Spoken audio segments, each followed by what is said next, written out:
નમસ્કાર મિત્રો, તો તમારું સ્વાગત છે મારી આ રેગ્યુલર હવામાન માહિતી આપતી યુટ્યુબ ચેનલ ઉપર અને હું છું તમારો મિત્ર રાકેશ મોઢવાડિયા।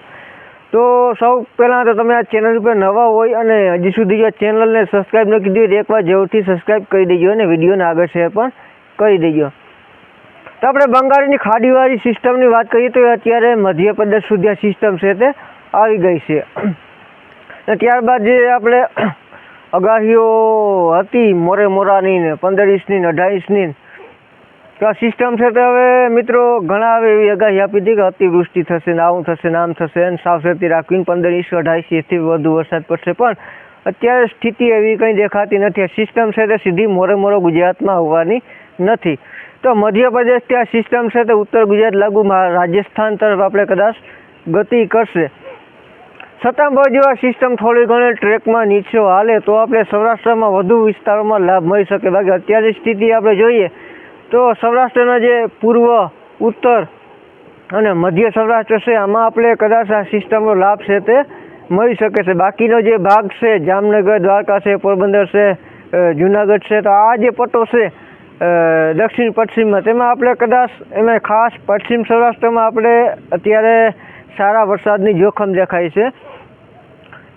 કદાચ અમુક દિવસે આપણે રેડા ઝાપટા અમુક વિસ્તારમાં હળવો મધ્યમ છૂટોછવાયો વરસાદ પડી શકે, પણ જે રીતે આપણે આગાહીઓ છે તો તેવી આશા અત્યારે આપણે નથી લાગતી કે ભારે કે અતિ ભારે સુધીનો વરસાદ આપણે જોવા મળે। કદાચ જો પાક બહુ સુકાતો હોય તો કદાચ પાણી પણ ચાલુ કરી દેવાનું, કેમ કે અત્યારે જનરલ કોઈ મોટી શક્યતા આપણે નથી દેખાતી। છૂટોછવાયો કદાચ વરસાદનો વારો ટ્રેકમાં ફેરફાર થાય તો આવે, પણ અત્યારની સ્થિતિ જોઈએ તો એમાં અત્યારે આપણે નથી લાગતું। કચ્છમાં આપણે વાત કરીએ તો કચ્છમાં જે પૂર્વ કચ્છના સાઈડમાં જે વરસાદની ગઢ છે ત્યાં કદાચ આ સિસ્ટમનો લાભ મળવાનો છે અને જે પશ્ચિમ સાઈડનો કચ્છ છે તેમાં કદાચ આંશિક રીતે થોડો ઓછો લાભ મળે તેવું આપણે લાગી રહ્યું છે। છતાં જે સિસ્ટમ છે તે અગાઉ જતાં આપણે કરાંચીથી ફરી પાછી નીચે આવી રહી છે, જે કચ્છ ઉપર અને સૌરાષ્ટ્ર ઉપર પાછી પણ નબળી પડતી આવે છે। તો કદાચ આવી રીતે જો રિટર્ન આવશે તો પશ્ચિમ કચ્છમાં પણ થોડો ઘણો હળવો મધ્યમ વરસાદનો લાભ છે તે મળશે અને સૌરાષ્ટ્રમાં પણ કદાચ 10 તારીખ આજુબાજુ સિસ્ટમ ફરીથી જો નીચે આવશે, જો કે અત્યારે જોતાં નબળી પડતી આવી છે એટલે બહુ મોટો લાભ નથી દેખાતો, છતાં પણ કદાચ ને જો રિટર્ન આવશે તો હળવો મધ્યમ સૌરાષ્ટ્રમાં પણ થોડો ઘણો વરસાદનો લાભ મળે।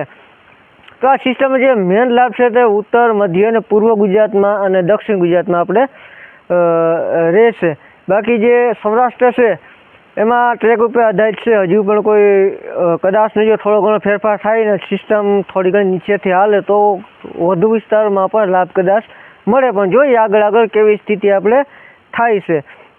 પણ હાલની સ્થિતિ કોઈ અતિભાર સુધીનો આપણે જેવી રીતે વરસાદની રાઉન્ડની આગાહીઓ થયું એવી રીતે આપણે થાય તેમ અત્યારે થોડીક શક્યતા આપણે ઘટી ગઈ છે, એટલે આવી સ્થિતિ હાલમાં આપણે લાગે છે। સૌરાષ્ટ્ર, ગુજરાત અને કચ્છમાં વરસાદનો રાઉન્ડ ચોક્કસપણે આવશે જ, પણ આવી રીતે આ બધા વિસ્તારમાં આવશે જ, કેમ કે પોતપોતાના વિસ્તાર પૂરતા આપણે ખબર હોય તો આપણે આપણા વિસ્તારની ખબર પડે। જનરલી આગાહી અતિ ભારેની જ આવતી હોય અને 1-2 સેન્ટરમાં અતિ ભારે થઈ જાય તો આગાહી એની રીતે તો હાંસી પડી જાય, જે બીજા વિસ્તારોમાં વાટ જોતા હોય એને ખોટી આગાહી લાગે, એટલે આપણે આપણા વિસ્તાર પૂરતું આપણે જોઈ લેવું જોઈએ જો આપણે આગળની કામકાજ કરવામાં આપણે કામ લાગે। તો સૌરાષ્ટ્રમાં આવી સ્થિતિ છે, પશ્ચિમ સૌરાષ્ટ્રમાં ખાસ મોટી આશા અત્યારે આપણે નથી દેખાતી અને કદાચ જો ટ્રેકમાં ફેરફાર થશે તો ફરીથી આપણે અપડેટ નાખશું।